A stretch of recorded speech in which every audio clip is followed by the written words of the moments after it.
안녕하세요. 저는 김민수입니다. 올해 52세고 중견 건설회사에서 부장으로 일하고 있습니다. 세 형제 중 둘째인 제가 오늘 여러분께 들려드릴 이야기는 돈에 관한 것입니다. 그것도 가장 어려운 결정 중 하나인 상속에 관한 이야기죠.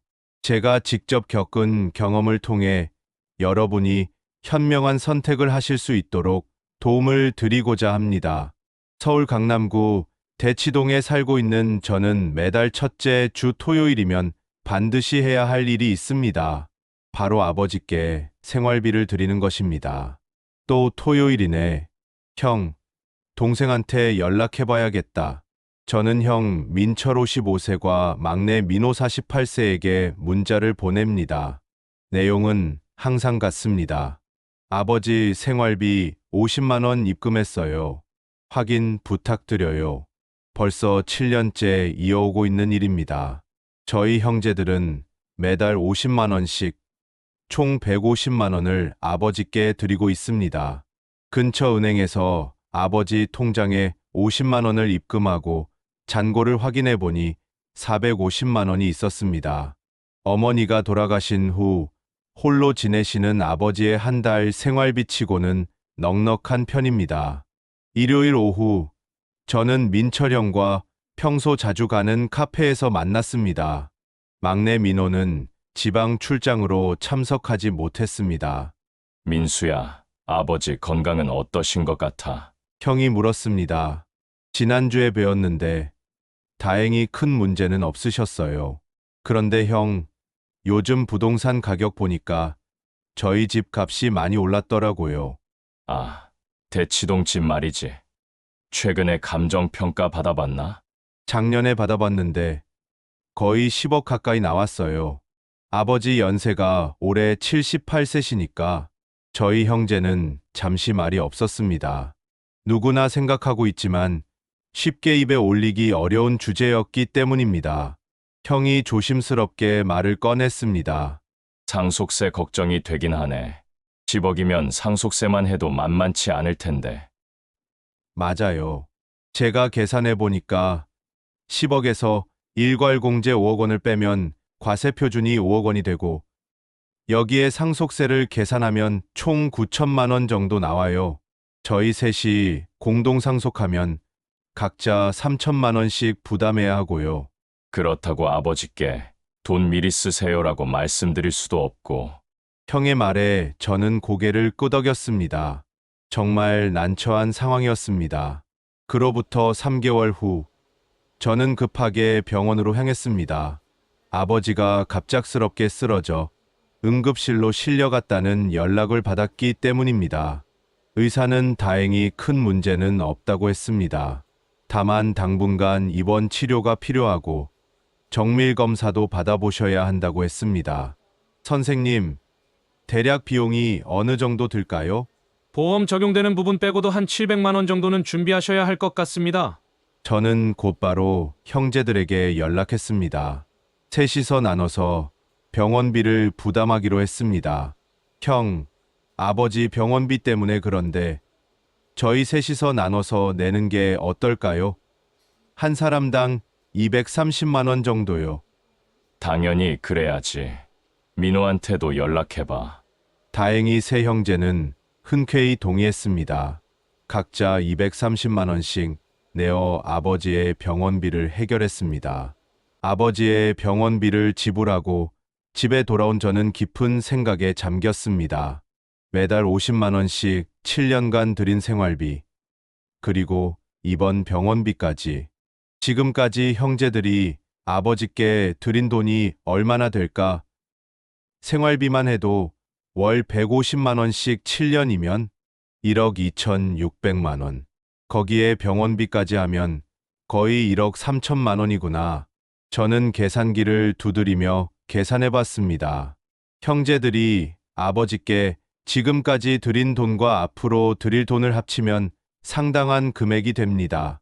만약 아버지가 30년 더 사신다면 월 150만 원씩 30년이면 5억 4천만 원. 거기에 병원비까지 하면 거의 6억 원이 넘겠네. 그럼 우리가 받을 상속 재산은 4억 원 정도 될 텐데, 거기서 상속세 내고 나면 저는 문득 이상한 기분이 들었습니다. 뭔가 계산이 맞지 않는 것 같았습니다. 다음 주 토요일, 저는 대학 동창이자 세무사로 일하는 친구 준혁과 만났습니다.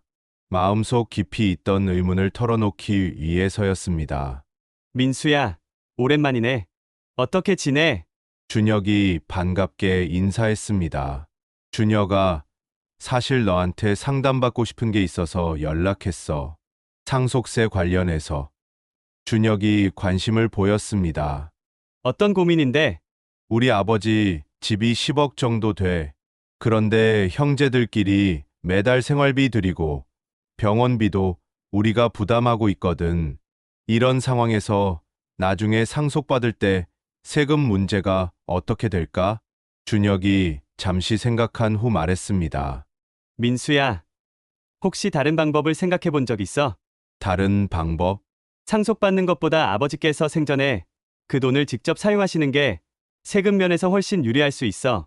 저는 준혁의 말에 귀를 기울였습니다. 지금까지 생각해보지 못했던 새로운 관점이었습니다. 정말. 어떻게? 예를 들어봐. 아버지께서 10억 상당의 집을 파셔서 30년간 생활비로 사용하신다면 상속받을 재산 자체가 없으니까 상속세도 없어지는 거야. 이 순간 저는 완전히 새로운 시각을 갖게 되었습니다. 지금까지 당연하게 생각했던 상속이라는 개념이 흔들리기 시작했습니다. 그렇다면 우리가 지금까지 해온 방식이 정말 최선일까? 저는 큰 깨달음을 얻었습니다. 하지만 동시에 더 큰 고민이 시작되었습니다. 과연 이 방법이 정말 옳은 것일까? 그리고 형제들과 아버지는 어떻게 생각하실까? 준혁과의 대화를 마치고 집으로 돌아가는 길, 저는 계속 생각에 잠겨 있었습니다. 지금까지 당연하게 여겨왔던 상속이라는 개념이 완전히 뒤바뀌는 순간이었습니다. 정말 그럴까? 아버지가 집을 파시고 그 돈으로 30년간 생활하신다면? 저는 집에 도착하자마자 계산기를 꺼내들었습니다. 준혁의 말이 맞는지 직접 확인해 보고 싶었습니다. 10억을 30년으로 나누면 연간 3,300만 원 정도네. 월로 치면 거의 280만 원이야. 현재 저희 형제가 드리는 월 150만 원보다 훨씬 많은 금액이었습니다. 게다가 병원비까지 별도로 부담하지 않아도 됩니다. 그럼 우리는 매달 생활비를 드리지 않아도 되고 아버지는 더 여유롭게 사실 수 있겠네. 하지만 동시에 의문이 들었습니다. 과연 이 방법이 정말 옳은 것일까? 아버지께서 받아들이실까? 그리고 형제들은 어떻게 생각할까? 다음 주 일요일, 저는 형제들을 모두 불러 모았습니다. 이번엔 막내 민호도 참석했습니다. 준혁에게 들은 이야기를 전해야 했습니다. 형, 민호야, 지난번에 상속세 이야기를 했잖아요. 그런데 세무사인 제 친구가 흥미로운 이야기를 해주더라고요. 민철형이 관심을 보였습니다. 어떤 이야기인데? 상속받는 것보다 아버지께서 생전에 그 돈을 직접 사용하시는 게 세금 면에서 훨씬 유리하다는 거예요. 막내 민호가 고개를 갸우뚱했습니다. 그게 무슨 소리야? 좀 더 자세히 설명해봐. 저는 차근차근 설명했습니다. 예를 들어서 아버지가 집을 파시고 그 10억으로 30년간 생활하신다면 월 280만 원 정도 쓰실 수 있어요. 그럼 상속받을 재산 자체가 없으니까 상속세도 없어지는 거죠. 그럼 우리는? 민철이 물었습니다. 우리는 매달 생활비를 드리지 않아도 되고 병원비 부담도 없어져요. 대신 상속받을 건 없어지겠지만 어차피 상속세 내고 나면 얼마 남지도 않잖아요. 세 형제는 잠시 조용했습니다. 각자 계산하고 있는 것 같았습니다. 민호가 먼저 입을 열었습니다. 그런데 아버지께서 그런 걸 받아들이실까? 갑자기 집을 팔자고 하면 이상하게 생각하지 않으실까? 그게 가장 큰 문제지. 저는 인정했습니다. 하지만 한번 진지하게 생각해 볼 만한 문제 같아요. 며칠 후, 저는 용기를 내어 아버지를 찾아뵈었습니다. 조심스럽게 이야기를 꺼내봤습니다. 아버지, 요즘 유산 때문에 걱정이 많으시죠? 아버지는 의외로 담담하게 답하셨습니다. 그래, 집값이 많이 올랐다고 하던데, 너희들이 세금 때문에 고생할까봐 걱정이다. 그런데 아버지, 한 가지 방법이 있어요. 집을 파셔서 그 돈으로 여유롭게 생활하시는 거예요. 아버지의 표정이 급격히 변했습니다. 뭐라고? 이 집을 팔자고? 아니, 그게 아니라, 민수야, 이 집이 어떤 집인지 알아? 너희 어머니와 40년 넘게 산 집이야. 추억이 담긴 집을 어떻게 팔아? 아버지의 목소리가 점점 높아졌습니다. 저는 당황했습니다. 아버지, 제가 잘못 말씀드린 것 같아요. 다시 설명해 드릴게요. 설명은 무슨 설명이야? 아직 내가 죽지도 않았는데 벌써 재산 정리하자고? 그게 효자가 할 말이냐?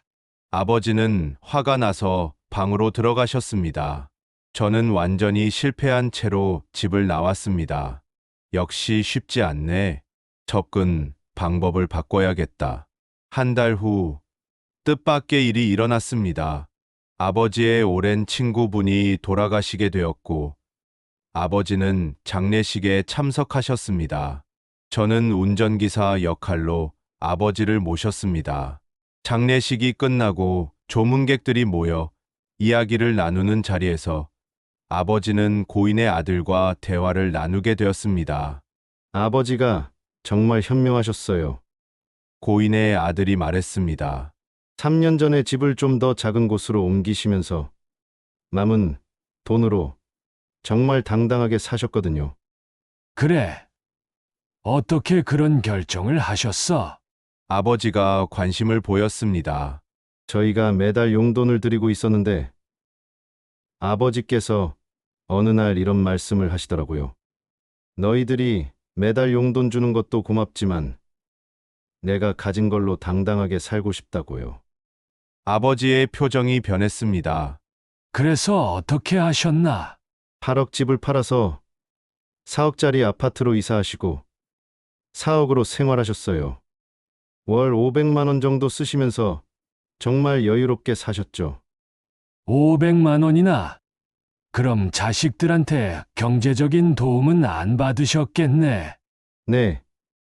오히려 저희가 걱정되면 아버지가 용돈을 주시려고 하실 정도였어요. 고인의 아들이 웃으며 말했습니다. 그리고 병원비 걱정도 없으시고 가끔 여행도 다니시고 원하는 건 다 하시면서 사셨어요. 아버지가 조심스럽게 물었습니다. 그런데 자식들은 처음에 뭐라고 하더냐? 저희요. 처음엔 반대했어요. 하지만 아버지가 훨씬 밝아지시고 행복해 하시는 걸 보니까 다들 찬성하게 됐어요. 무엇보다 아버지가 저희 눈치 안 보시고 당당하게 사시는 게 보기 좋았거든요. 유산은 어떻게 됐나? 아버지가 돌아가실 때 1억 정도 남아 있었는데 자세한 건 계산해 봐야 알겠지만 그 정도면 상속세는 없는 걸로 알고 있어요. 그런데 솔직히 돈보다 더 중요한 게 있었어요. 아버지가 마지막 순간까지 정말 당당하게 사셨다는 거예요. 아버지는 깊은 생각에 잠기셨습니다. 차에서 집으로 돌아가는 길에 아버지가 저에게 말씀하셨습니다. 민수야, 오늘 참 많은 생각이 드네. 어떤 생각이세요? 내가 너희들한테 매달 용돈을 받으면서 사는 게 맞는 건지 말이야. 저는 깜짝 놀랐습니다. 아버지께서 직접 이런 말씀을 하실 줄은 몰랐습니다. 아버지, 무슨 말씀이세요? 솔직히 말하면 너희들이 어렵게 번 돈을 받으면서 살기가 마음 편하지 않았어. 그런데 오늘 친구 아들 이야기를 듣고 보니 다른 방법도 있구나 싶더라고. 그동안 키워주신 아버지께 이렇게 하는 게 당연하죠. 라고 말씀드렸지만 아버지께서도 생각이 변하고 계신 것 같았습니다. 아버지와의 대화 후 며칠이 지난 후 저는 형제들에게 장례식에서 있었던 일을 전했습니다. 아버지께서 스스로 변화의 필요성을 느끼고 계신다는 이야기를 했습니다. 그런데 예상치 못한 반응이 돌아왔습니다. 민철형이 불편한 표정을 지었습니다. 민수야, 그래서 아버지가 뭐라고 하셨어? 돌아오는 길에 자신도 매달 용돈 받으면서 사는 게 마음 편하지 않다고 하시더라고요. 다른 방법을 생각해 보시겠다고도 하시고. 그런데 실제로 그 친구분은 어떻게 된 거야? 막내 민호가 물었습니다. 8억 집을 팔아서 4억짜리로 이사하시고 4억으로 3년간 생활하셨대요. 월 500만 원씩 쓰시면서 정말 여유롭게 사셨다고 하더라고요. 민철형이 계산기를 두드리며 말했습니다. 그럼 3년간 1억 8천만 원 쓰시고 2억 2천만 원 정도 남았겠네. 그런데 결국 그 분도 돌아가시지 않았어? 네. 그런데 마지막까지 정말 당당하게 사셨다고 해요. 민호가 걱정스러운 표정을 지었습니다. 그런데 민수 형, 솔직히 말하면 그 방법에는 문제가 있어. 무슨 문제? 집을 팔면 아버지가 어디서 사시겠어. 78세 연세에 새로운 곳으로 이사하시는 것도 쉽지 않고 요즘 전세 구하기도 어려워. 민철형도 고개를 끄덕였습니다. 맞아. 그리고 또 다른 문제가 있어. 아버지가 30년을 더 사실 거라고 누가 보장해? 만약 더 일찍 돌아가시면 남은 돈은 어떻게 되는 거야? 그건 저는 할 말이 없었습니다. 그리고 집값이 계속 오르고 있잖아. 지금 팔면 손해일 수도 있고. 민철형이 또 다른 문제를 제기했습니다. 그리고 가장 큰 문제가 있어. 집을 팔면 아버지가 어디서 사시겠어?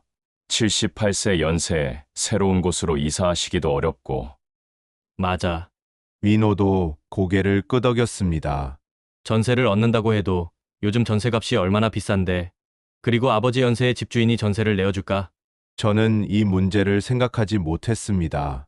집을 팔면 당장 거주할 곳이 문제가 되는 거였습니다. 그러게, 그 부분은 생각 못했네. 그런데 민호가 더 솔직한 이야기를 꺼냈습니다. 그리고 민수 형, 정말 솔직히 말하면 아버지가 그 돈을 다 쓰시면 우리가 받을 건 정말 아무것도 없어지는 거잖아. 그런데 어차피 상속세 내고 나면 그래도 뭔가는 남잖아. 민호가 말을 자르며 말했습니다. 3천만 원씩 상속세 내고 나서도 각자 3억 원 정도는 받을 수 있는 거잖아. 그게 완전히 없어지는 거야. 민철도 현실적인 걱정을 했습니다. 우리도 애들 교육비, 집 대출 등등 부담이 많은데 솔직히 상속받을 수 있는 돈이 아예 없어진다는 건 부담스러워. 형제들의 반응을 보니 생각보다 복잡한 문제였습니다. 저는 아버지의 존엄성만 생각했는데 형제들의 현실적인 걱정도 이해할 수 있었습니다. 형, 민호야, 미안해. 제가 너무 단순하게 생각했나 봐요. 그날 밤, 저는 잠을 이루지 못했습니다. 형제들의 말도 일리가 있었습니다. 정말 생전소진이 최선의 방법일까? 저는 다시 한번 꼼꼼히 계산해 봤습니다. 현재 방식. 형제들이 매달 150만 원씩 30년 5억, 병원비 등 추가 비용 1억 원. 상속세.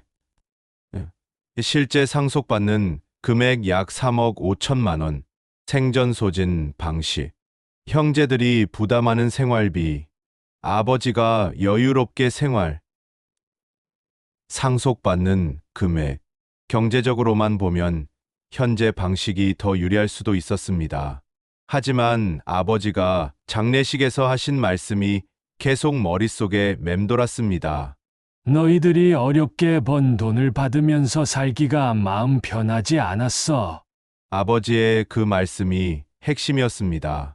78세 연세에 자식들 눈치를 보시면서 사시는 것이 과연 맞는 것일까? 저는 준혁에게 다시 전화를 걸었습니다. 준혁아, 다시 한번 물어보고 싶은 게 있어. 뭔데? 형제들이 반대하는 이유가 있어. 집을 팔면 아버지가 사실 곳이 없어지는 문제도 있고, 상속받을 돈이 아예 없어지는 것도 부담스러워하고. 준혁이 차분하게 답했습니다. 민수야, 형제들 말도 맞아. 그런데 한 가지 놓치고 있는 게 있어. 뭔데? 집을 팔지 않고도 비슷한 효과를 낼 수 있는 방법이 있어. 주택연금이라는 제도 들어봤지? 주택연금. 그게 뭐야? 한국형 영모기지론이라고도 하는데 집을 담보로 평생 매월 일정한 금액을 받는 제도야. 집은 그대로 살면서 연금을 받을 수 있어. 저는 흥미를 느꼈습니다. 어떻게 되는 건데? 아버지 연세가 78세시고 집이 10억이면 매월 350만 원 정도는 받을 수 있을 거야. 그리고 아버지가 돌아가시면 그때 집이 정산되는 방식이고, 그럼 우리가 상속받을 수 있는 거야? 집값이 오르면 차액을 상속받을 수 있고, 반대로 부족하면 부족분을 부담하지는 않아. 무엇보다 아버지는 평생 본인 집에서 사시면서 당당하게 생활하실 수 있어.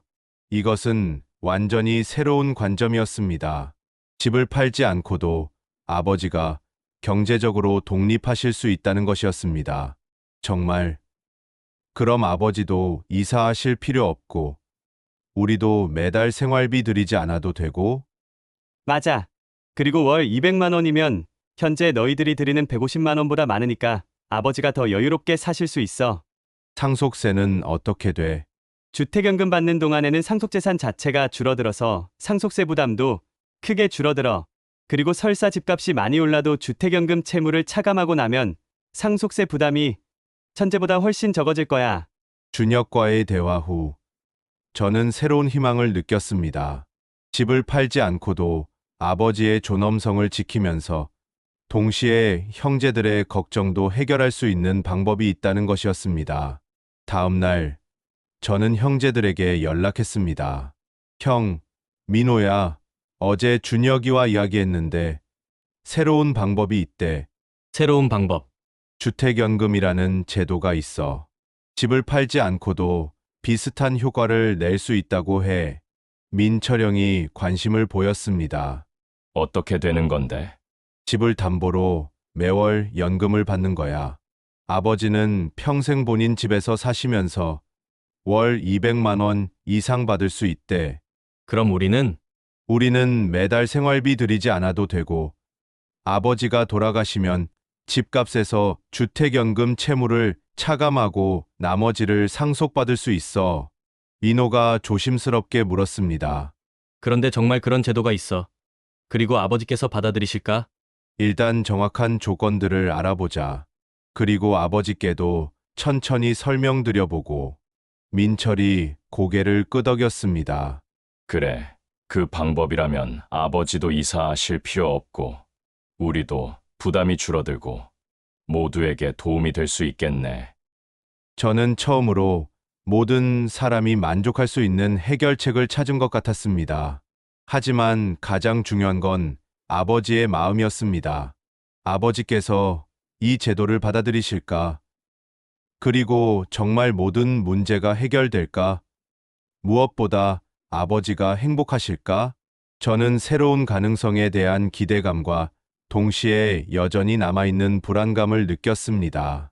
주택연금이라는 해결책이 모든 문제를 해결할 수 있을지, 그리고 아버지께서 이를 받아들이실지는 여전히 미지수였습니다. 하지만 적어도 이제는 모든 사람이 고려해 볼 만한 현실적인 대안이 생겼습니다.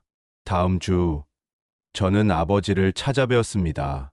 아버지, 지난번에 장례식에서 말씀하신 내용 때문에 계속 생각해 봤어요. 아버지는 차를 내려주시며 말씀하셨습니다. 그래. 사실 나도 그 이후로 많이 생각해봤다. 친구가 그렇게 당당하게 사는 모습을 보니까 부러웠어. 아버지, 혹시 주택연금이라는 제도 들어보셨어요? 주택연금. 그게 뭔가? 저는 준혁에게 들은 내용을 차근차근 설명해 드렸습니다.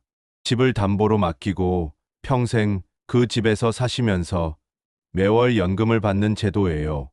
아버지 연세와 집값으로 계산하면 월 350만 원 정도 받으실 수 있어요. 아버지의 눈이 커졌습니다. 350만 원. 그럼 너희들이 주는 돈보다 훨씬 많네. 네, 맞아요. 그리고 아버지가 돌아가시면 집값에서 주택연금 채무를 차감하고 나머지를 저희가 상속받을 수 있어요. 그럼 너희들은 매달 생활비 안 줘도 되고, 네, 그렇게 되죠. 아버지는 더 여유롭게 사시고 저희는 부담이 줄어들고 아버지가 잠시 생각에 잠기셨습니다. 그런데 정말 그런 제도가 있나? 너무 좋은 것 같은데. 한국주택금융공사에서 하는 국가 제도예요. 정확한 조건을 알아보고 형제들과도 상의해봐야겠지만 일단 아버지 생각은 어떠세요? 아버지는 천천히 말씀하셨습니다. 솔직히 말하면 너희들 돈 받으면서 사는 게 마음 편하지 않았어. 그런데 이 방법이면 내 집으로 당당하게 살 수 있겠네. 며칠 후 저는 준혁과 함께 한국주택금융공사에 상담을 받으러 갔습니다. 아버지의 구체적인 조건을 확인하기 위해서였습니다. 상담사가 친절하게 설명해 주었습니다. 78세, 10억 주택이시면 종신지급 방식으로 월 약 350만 원 정도 받으실 수 있습니다. 부부 중 연소자 기준인데 독신이시니까 아버님 연세로 계산하면 되겠네요. 상속은 어떻게 되나요? 제가 물었습니다. 주택연금은 무상속 보증이 적용됩니다. 가입자가 돌아가시면 집을 처분해서 주택연금 채무를 상환하는데 만약 집값이 채무보다 높으면 차액을 상속받으실 수 있고 반대로 부족하면 상속인이 부담하실 필요는 없습니다. 준혁이 추가로 물었습니다. 초기 비용은 어떻게 되나요? 초기 보증료가 주택가격의 1.5%이므로 1,500만 원 정도입니다. 그리고 연보증료가 보증자에게 연 0.75%씩 들어가고요. 하지만 이 모든 비용은 나중에 정산할 때 차감됨으로 당장 현금으로 내실 필요는 없습니다. 저는 계산해 봤습니다. 그럼 아버지가 월 350만 원 받으시면 연간 4,200만 원이네요. 저희가 현재 드리는 연간 1,800만 원보다 2배 이상 많고요. 네, 맞습니다. 그리고 무엇보다 아버님이 본인의 자산으로 당당하게 생활하실 수 있다는 점이 큰 장점이죠. 상담을 마치고 돌아와서 저는 형제들을 다시 불러 모았습니다. 이번에는 구체적인 정보를 가지고 있었습니다. 형, 민호야, 한국주택금융공사에서 상담받고 왔어요. 민철형이 관심을 보였습니다. 어떻게 나왔어? 정확히 월 350만 원을 받을 수 있대요. 그리고 무상속 보증이 적용돼서 나중에 집값이 부족해도 우리가 부담하지 않아도 되고요. 민호가 계산해 봤습니다. 그럼 아버지가 연간 4,200만 원 받으시는 거네. 우리가 드리는 1,800만 원보다 훨씬 많아. 맞아. 그리고 병원비나 다른 비용도 따로 부담하지 않아도 되고요. 민철형이 진지하게 말했습니다. 그런데 정말 아버지가 받아들이실까? 집을 담보로 잡힌다는 것에 대해서 거부감이 있으실 수도 있고. 이미 아버지께 말씀드렸는데 오히려 좋아하세요. 당당하게 사실 수 있어서 좋다고 하시더라고요. 민호가 걱정스럽게 물었습니다. 그런데 혹시 나중에 문제가 생기면 어떻게 해? 집값이 많이 떨어지거나 하면? 무상속 보증이 있어서 우리가 부담하지 않아도 돼요. 그리고 설사 집값이 떨어져도 아버지는 계속 같은 금액을 받으실 수 있어요. 민철형이 고개를 끄덕였습니다. 그럼 정말 모든 면에서 좋은 것 같네. 아버지도 더 여유롭게 사시고 우리도 부담이 줄어들고. 그런데 한 가지 더 생각해 볼 게 있어요. 제가 말했습니다. 나중에 상속받을 수 있는 금액이 얼마나 될지 계산해 봤어요. 저는 미리 준비한 계산서를 꺼냈습니다. 현재 방식으로 30년 더 간다고 가정해 봐요. 현재 방식. 형제 부담 총액 월 150만 원, 30년 5억. 병원비 등 추가 부담 약. 총 부담액 6억. 상속재산 10억 마이너스 6억 5천만 원 3억. 상속세 약. 실제 상속액 3억 원 1인당. 주택연금 방식. 형제 부담 총액. 아버지 연간 수령액. 마이너스 30년. 총 수령액 12억. 예상 상속액 집값 상승률에 따라 민호가 놀라며 말했습니다. 그럼 아버지가 30년간 12억 6천만 원을 받으시는 거야? 응. 그렇게 돼. 그리고 우리는 한 푼도 부담하지 않고요. 민철이 계산해 봤습니다. 그럼 집값이 많이 오르지 않는 한 우리가 상속받을 건 거의 없겠네. 맞아요. 하지만 생각해 보세요. 우리가 현재 방식으로 30년간 6억 5천만 원을 부담해서 결국 1억 원씩 상속받는 것과 아무것도 부담하지 않는 것 중에서 어느 쪽이 나을까요? 민호가 웃으며 말했습니다. 그렇게 계산하면 우리가 실제로는 5억 5천만 원을 내고 1억 원을 받는 거네. 그럼 차라리 아무것도 안 받는 게 나을 수도 있겠네. 그리고 가장 중요한 건 제가 강조했습니다. 아버지가 정말 당당하게 사실 수 있다는 거예요. 다음 주 저희 형제 3명은 모두 아버지를 찾아뵈었습니다. 최종적으로 아버지의 의견을 듣기 위해서였습니다. 아버지, 저희가 주택연금에 대해 자세히 알아봤어요. 어떻게 생각하세요? 아버지는 이미 마음을 정하신 것 같았습니다. 사실 나도 계속 생각해봤는데 이 방법이 가장 좋은 것 같다. 정말이세요? 78세가 되도록 자식들 손에 의지해서 사는 게 마음 편하지 않았어. 그런데 이 방법이면 내 집으로 당당하게 살 수 있잖아. 민철이 걱정스럽게 물었습니다. 하지만 아버지, 집을 담보로 잡힌다는 것에 대해서는 어떻게 생각하세요? 집을 뺏기는 게 아니라 집에 살면서 그 집으로 돈을 받는 거잖아. 그리고 나중에 너희들이 상속받을 수 있는 것도 남아있고, 아버지가 계속 말씀하셨습니다. 그리고 무엇보다 너희들이 매달 150만 원씩 부담하지 않아도 되니까 얼마나 좋아. 너희들도 각자 살기 빠듯할 텐데. 민호가 감동받은 표정으로 말했습니다. 아버지, 저희는 아버지께 드리는 게 당연한 거예요.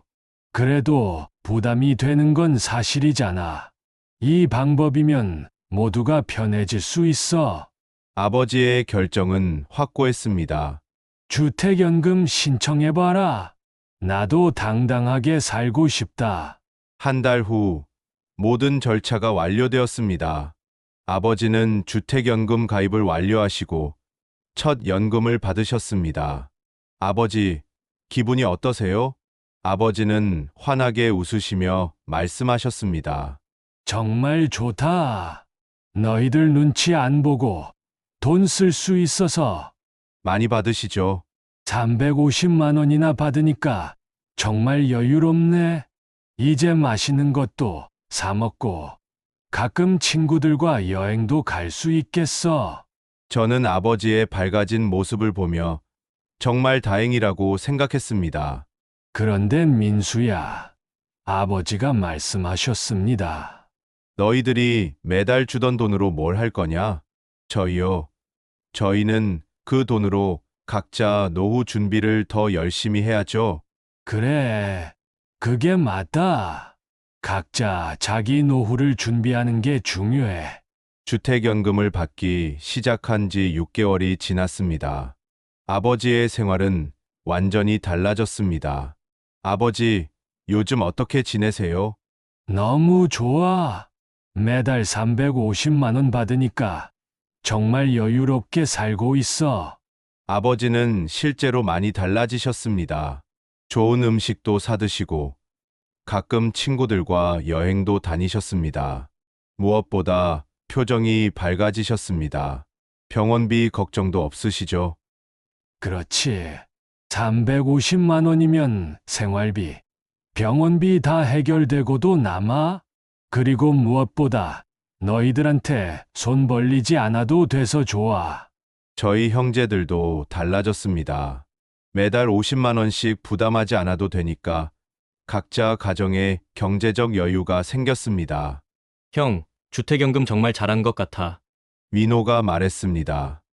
맞아. 아버지도 훨씬 행복해 보이시고, 우리도 부담이 줄어들어서 좋고, 민철 형도 동의했습니다. 그런데 가장 좋은 건 아버지가 당당하게 사시는 거야. 그게 가장 중요한 것 같아. 1년이 지난 지금, 저는 이 경험을 통해 많은 것을 배웠습니다. 첫째, 상속받는 것만이 효도가 아니라는 것을 깨달았습니다. 때로는 부모님이 당당하게 사실 수 있도록 도와드리는 것이 더 큰 효도일 수 있습니다. 둘째, 전통적인 방식만이 답이 아니라는 것을 알았습니다. 주택연금이라는 새로운 제도를 통해 모든 사람이 만족할 수 있는 해결책을 찾을 수 있었습니다. 셋째, 경제적 계산보다 중요한 것이 있다는 것을 배웠습니다. 아버지의 존엄성과 자존감이 그 무엇보다 소중하다는 것을 깨달았습니다. 아버지는 지금 79세의 나이에 월 350만 원을 받으시며 정말 당당하게 생활하고 계십니다. 저희 형제들은 매달 50만 원씩 부담하지 않아도 되어서 각자 가정에 경제적 여유가 생겼습니다. 물론 나중에 상속받을 재산은 줄어들거나 없어질 수도 있습니다. 하지만 그것보다 더 중요한 것을 얻었습니다. 아버지의 행복과 당당함, 그리고 가족 모두의 경제적 자유입니다. 지금 이 이야기를 듣고 계신 여러분 중에도 비슷한 고민을 하고 계신 분들이 있을 것입니다. 자녀들에게 매달 용돈을 받으면서 위축감을 느끼고 계시거나 부모님께 생활비를 드리면서 경제적 부담을 느끼고 계실 수도 있습니다. 상속보다 생전 소진이 좋다거나 나쁘다는 것을 말씀드리려는 게 아닙니다. 다만 이런 방법도 있다는 것을 알려드리고 싶었습니다. 주택연금은 55세 이상이면 누구나 가입할 수 있고 공시가격 12억 원 이하의 주택이면 가능합니다. 월 수령액은 나이와 집값에 따라 달라지지만 평생 동안 본인의 집에서 살면서 당당하게 연금을 받을 수 있습니다. 물론 이 방법이 모든 사람에게 맞는 것은 아닙니다. 각자의 상황과 가치관에 따라 다른 선택을 할 수 있습니다.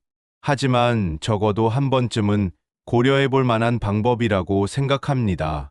가장 중요한 것은 부모님의 행복과 존엄성입니다. 그리고 가족 모두가 경제적 부담 없이 서로를 사랑하고 존중할 수 있는 방법을 찾는 것입니다.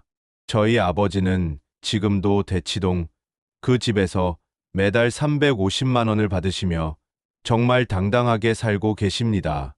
그리고 저희 형제들도 각자의 삶을 더 여유롭게 살 수 있게 되었습니다. 여러분도 본인의 상황에 맞는 최선의 선택을 하시길 바랍니다. 그것이 상속이든 생전소진이든 가장 중요한 것은 가족 모두가 행복할 수 있는 길을 찾는 것입니다. 감사합니다.